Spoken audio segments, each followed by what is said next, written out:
আসসালামু আলাইকুম everyone, welcome back to my channel. তো সবাইকে ঈদের শুভেচ্ছা জানিয়ে আজকের ব্লগটা শুরু করতেছি। এখন দেখতেছেন এখানে 3টা ডিম দেখা যাচ্ছে। তো আমি আসলে কবুতরকে খাবার দিয়েছি, খাবার দেওয়ার পরে ও কবুতর উঠে এখানে খাবার খাচ্ছে, খুব ক্ষুধার্ত ওরা।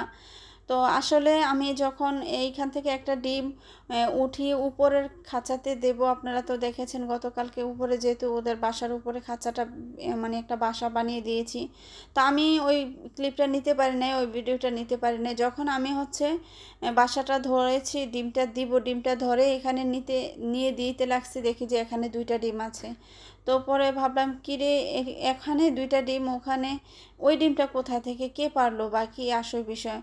তো ভাবলাম যে আসলে এই ডিমটা আলাদাভাবে অন্য কোনো কবুতর পেড়ে গিয়েছে আর কি। তো যার কারণে আমি যতটুকু দেখলাম যে আমার এই কবুতরগুলা এখানে যেহেতু 2টা পেরেছে আর ওখানে নিচে যেহেতু একটি মাটির মধ্যে ডিম পেয়েছি, তাহলে এটা আউট কোনো কবুতর এসে ডিমটা পেরেছে, হয়তো বা আমি এই ডিমটা মাটি থেকে নেড়ে ফেলেছি, যার কারণে হয়তো 2টা পারতো।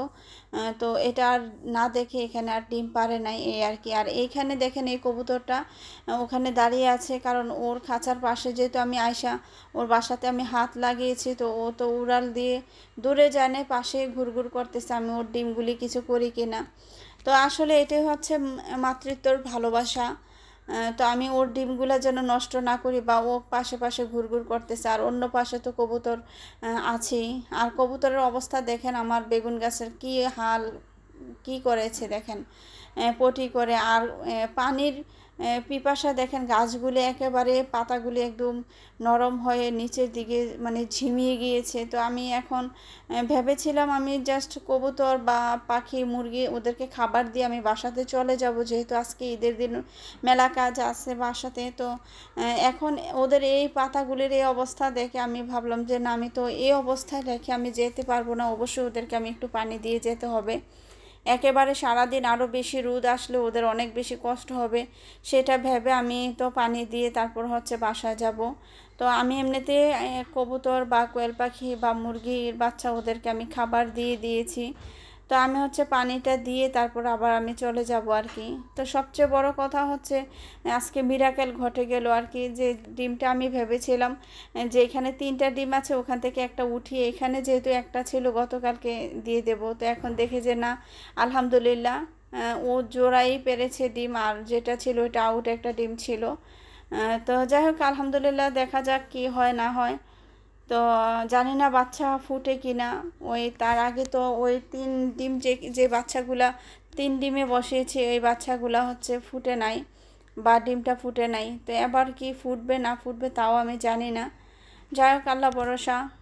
তো বন্ধুরা, কে কোথা থেকে দেখতেছেন আমার এই ভিডিওটা, যদি আমার ভিডিও আপনাদের ভালো লাগে তাহলে অবশ্যই আমার চ্যানেলটাকে সাবস্ক্রাইব করে দিবেন, এবং আপনারা আমার লাইক দিয়ে আমার পুরা ভিডিওটা আপনারা দেখে নেবেন। টেনে টেনে দেখলে হয়তো ভিডিওর মজা পাওয়া যায় না, বা ভিডিওটা ভালো বোঝা যায় না। তো অনুরোধ রইল, সবাই টেনে টেনে দেখবেন না, ফুল ভিডিওটা দেখবেন, দেখে তারপর আমাকে কমেন্টে জানিয়ে দিবেন। আর যে যেখানে আছেন সবার ঈদ আশা করি ভালোভাবে কেটেছে। আলহামদুলিল্লাহ, আমার ঈদটাও খুব ভালোভাবে কেটেছে।